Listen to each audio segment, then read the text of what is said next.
right. Hello, everyone. Welcome to Life Extension Live. I'm your host, Dr. Michael Smith. I'm so happy to be here with you today. As you can see, I'm not with my co-host, Dr. Crystal Gosser. She's off taking care of some family stuff, and so it's just me. But boy, what a great topic today! We're really happy to introduce to you a new approach to eating. Yeah, eating, right? That could have a major impact on your brain health. Matter of fact, we think this diet is so important. Dr. Crystal and I might actually do another live on this where we dive in a little bit more into the details, but stick around for that. For today, I just want to introduce you to what is called the MIND diet. MIND diet. So what does that really mean? Okay, first of all, let's set up some definitions. We're not talking today about a diet for weight loss. In this country, when we say diet, that's like the first thing people think. Okay, I'm trying to lose weight, let me diet, right? That's not what we're talking about. We're talking about, let's call it this. Let's call it a lifestyle approach to eating. Maybe that's a little too long. I'll have to ask Dr. Crystal to come up with a better phrase. But that's what I'm talking about today. It's an approach to food that's not about weight necessarily, although the MIND diet can help you lose some weight, and we'll get into that. But it's really about how your lifestyle and approach to how you eat. Now, there are two diets out there, or let me call them lifestyle approaches to eating out there that are very healthy and very beneficial for different reasons. On one hand, you have what is called the Mediterranean diet. I've talked about this. Dr. Crystal's talked about this. Life Extension has talked about this for a long time.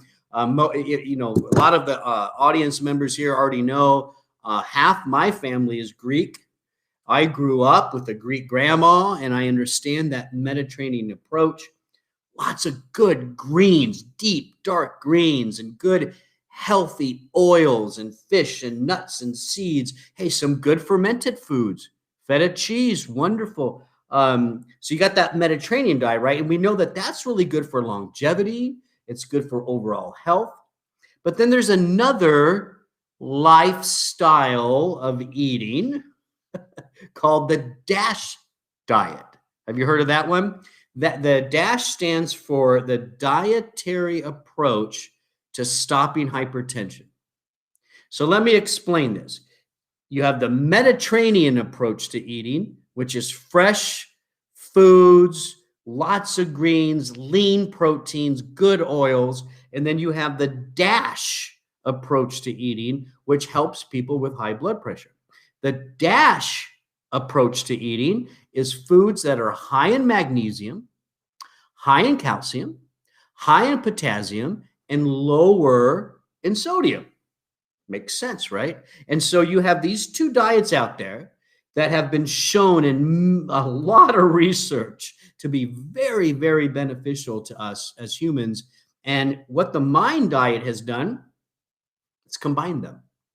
So the MIND diet is a combination between the Mediterranean approach and the DASH approach to eating. So this is a fascinating diet or lifestyle to eating that I'm very excited about. Let me give some props here. This was developed. I have her name here. It was developed by Martha Claire Morris.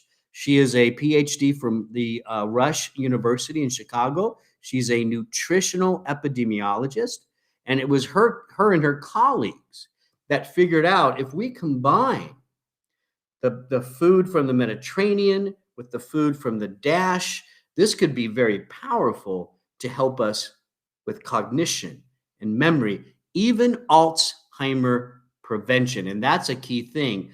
I think Robson just threw up the super there. That's a key thing there. This diet, the MIND diet, is about neuroprotection and dementia prevention. And this is why at Life Extension, this is an important topic for us. It's an important lifestyle of how we could eat that could not only help us with longevity, heart, blood pressure, but also with brain health. And as you know, Dr. Crystal and I have a podcast called Live Foreverish. You can check it out at liveforeverish.com. We talk about this stuff a lot. Living vibrant, strong lives where our hearts are strong, bones are strong, joints are strong, brains are strong, right? And that's where the mind diet comes in. So let's talk a little bit about the components of this. Now, there's 15 dietary components to the mind diet, including 10 brain healthy food groups and 5 other groups. So the emphasis here is on natural plant foods. This is a big point. I think more and more we're going to find that plant-based lifestyles to eating. Notice I'm trying to avoid the word diet a lot, but it's hard. Plant-based approaches are going to have a lot of benefit. I've talked about this. Dr. Crystal has talked about this. It's the 80-20 rule, 80% plant-based, 20% animal-based on every meal that you eat, and so this makes sense to us. It limits the intake of animal and high saturated fats, and it specifies consumption and servings of berries, green leafy vegetables that are directly related in the research to help dementia like Alzheimer's, right? And so Robson just popped up a nice table there for us. So with the mind diet, again, that combination between Mediterranean and the DASH diet, you're going to increase your green leafy vegetables, your nuts, your berries, whole grains, fish, poultry, olive oil, even a little bit of red wine. Not bad. But you're going to decrease the red meats, the butters, definitely the margarines, less cheese. Let me tell you something. That's a tough one for me. The audience knows I love cheese, but pastries and sweets, and of course, fried or fast foods. Now, when we say decrease, it doesn't mean you can't eat some healthy grass-fed beef once in a while, a little bit of cheese here and there. Notice I'm throwing that in, Robson, is fine.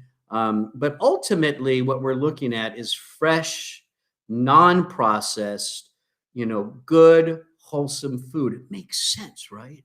And there's research that supports this now, and I want to share some of that research with you.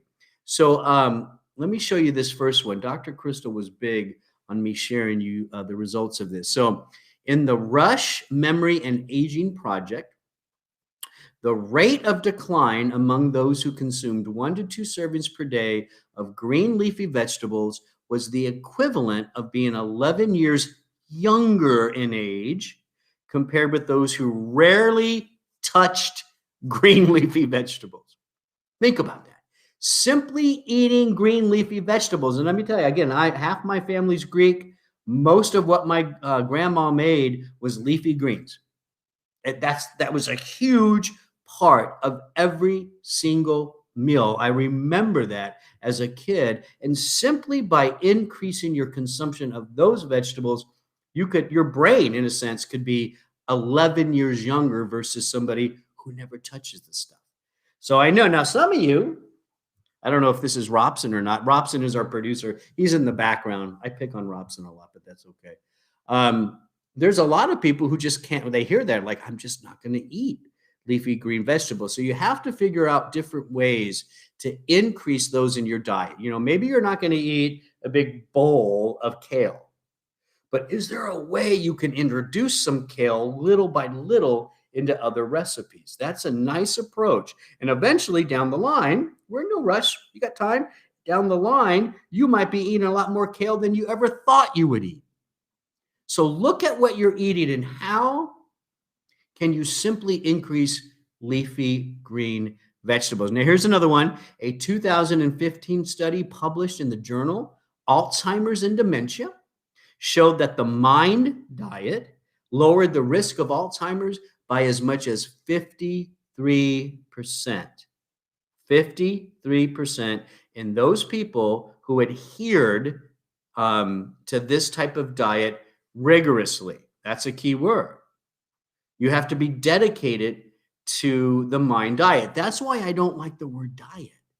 I think it's more of a lifestyle approach to eating, right? And you want to adhere rigorously to the lifestyle of eating more leafy greens, more nuts and seeds, more healthy oils, more fish, more poultry, and less of the red meats, less of the butter, etc. Don't think of this as something you're doing for 6 months.